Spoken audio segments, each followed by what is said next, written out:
नारायण। प्रणाम देवर जी। प्रणाम भावजवीरनी, प्रणाम।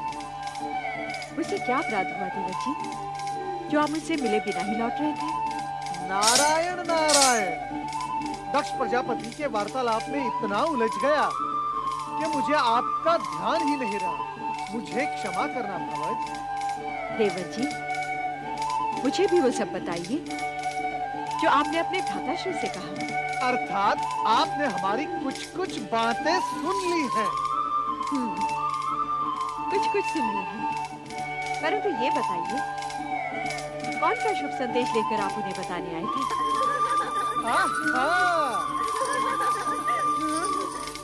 प्रणाम देवर्षि। देवियों सुखी रहो। भगवान विष्णु तुम सबकी मनोकामना पूर्ण करेंगे। हमारी बहन सती का कोई संदेश लाए है देवर्षि। नारायण नारायण। तुम्हारी बहन सती शिव जी की संगिनी बनकर संसार का सर्वोत्तम आनंद ले रही है और इससे अधिक हम कुछ नहीं बताएंगे। नारायण नारायण। इससे अधिक हम कुछ जानना भी नहीं चाहते।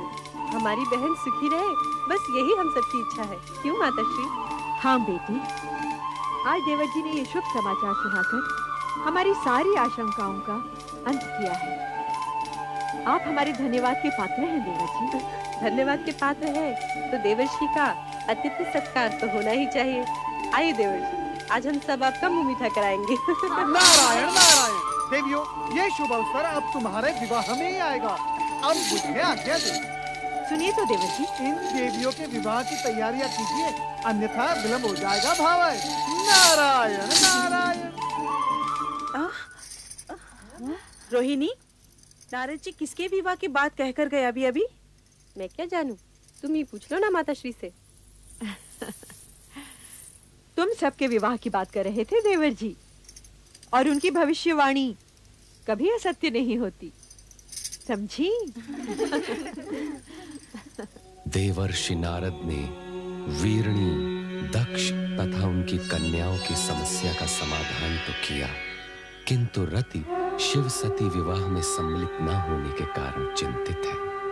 स्वयं कामदेव आकर रति को शांत करते हैं और स्पष्ट करते हैं कि उन्हें विवाह में न सही शिव सती में भौतिक इच्छा उत्पन्न करने के लिए तो कैलाश जाना ही है।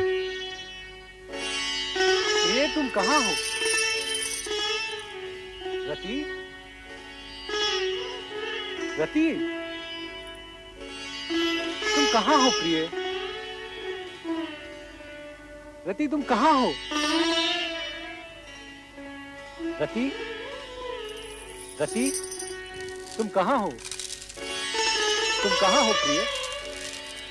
प्रिय, तुम कहाँ हो? अरे तुम यहाँ हो? क्या बात है रति? तुम मुझसे रुष्ट हो? अरे कुछ तो बोलो, तुम्हारा ये मौन मुझे व्यथित कर रहा है।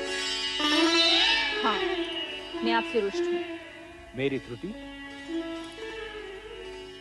शिव सती के शुभ विवाह पर स्वर्ग के सभी देवी देवता और अप्सराएं सम्मिलित हुई, किंतु ना आप गए ना ही मुझे जाने दिया। क्यों स्वामी? इसलिए कि हमें ऐसा ही आदेश। किसका? परमपिता ब्रह्मा जी का। उन्होंने कहा था कि हमारी उपस्थिति की आवश्यकता शिव सती विवाह के पश्चात ही है। इस बात से परमपिता का तात्पर्य? हमें ही अपने हाव भावों, संकेतों और पुष्प बाणों की वर्षा से शिव और सती में मिलन इच्छा जागृत करनी होगी। उन्हें दाम्पत्य धर्म के निर्वाह के लिए प्रेरित करना होगा। देव मनमत, देवी रति, परमपिता ब्रह्मा जी ने हम तीनों को तुरंत कैलाश पर्वत पहुंचने का आदेश दिया है। वसंत, परमपिता ब्रह्मा के आदेश का पालन हम अवश्य करेंगे। हम तीनों कैलाश जाएंगे।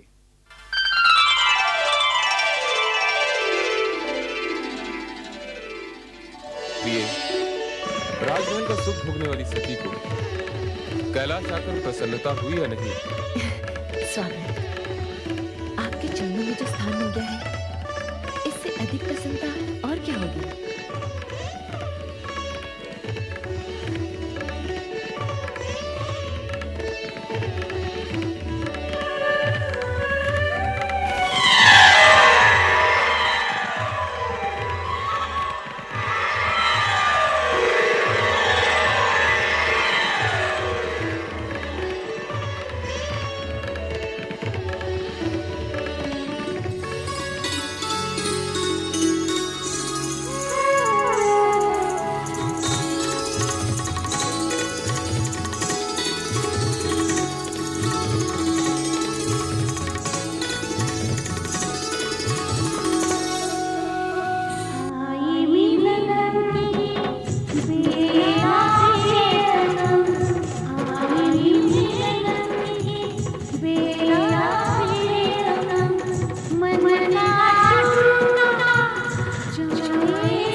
प्रभु, वो एक अद्भुत दृश्य था।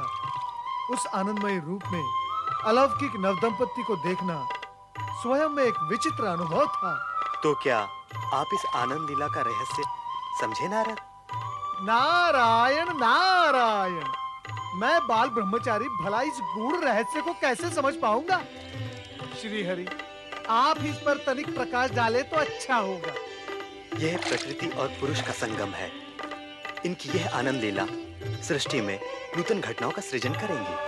क्या इस सृजन का संबंध विष्णु प्रिय लक्ष्मी के आगमन से है? देखिए आगे क्या होता है। सत्य है प्रभु, सत्य है। भविष्य की बात तो भोलेनाथ ही जाने, परंतु श्रीहरि, आपके मन की बात कुछ कुछ मैं समझ गया हूँ, परंतु शिव सती की लीला का रहस्य समझना निस्संदेह कठिन है। नारायण नारायण।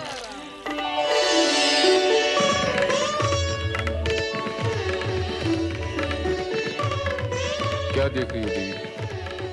देख रही हूँ आपकी आंखों में छलकते प्रेम को। ये तो तुम्हारी आंखों में छलकते प्रेम का प्रतिदान है।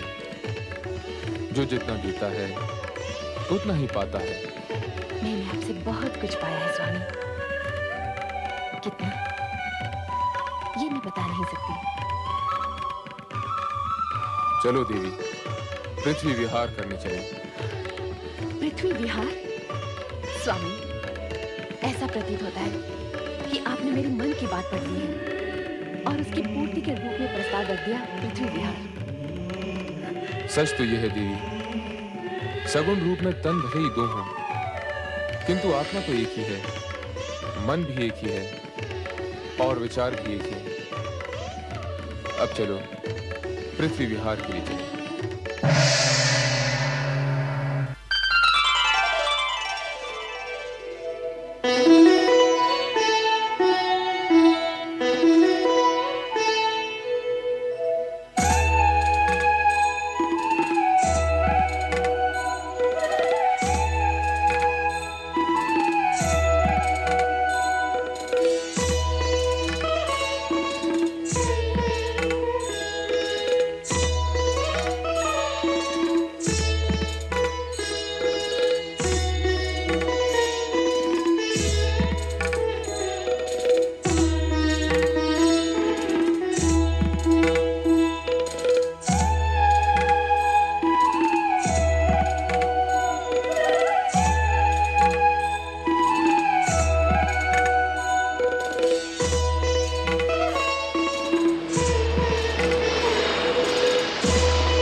दुर्वासा ऋषि हैं, अत्रि अनुसैया के पुत्र।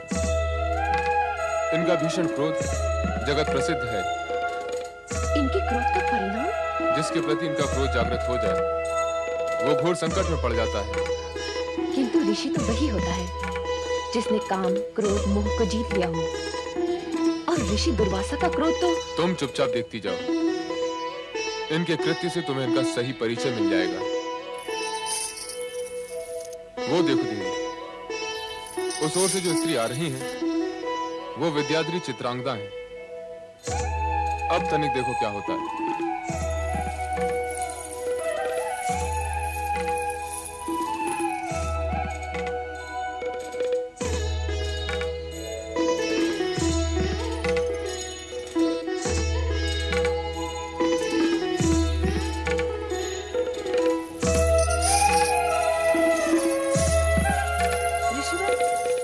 मेरा प्रणाम स्वीकार करें। तुम्हारा कल्याण हो। इस अकिंचन की ओर से ये श्रद्धा सुमन आपको अर्पित है, इन्हें स्वीकार करें।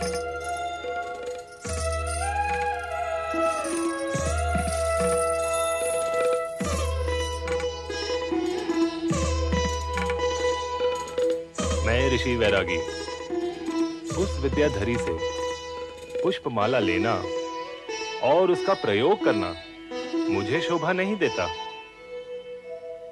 अब मैं इस पुष्पमाला का क्या करूं?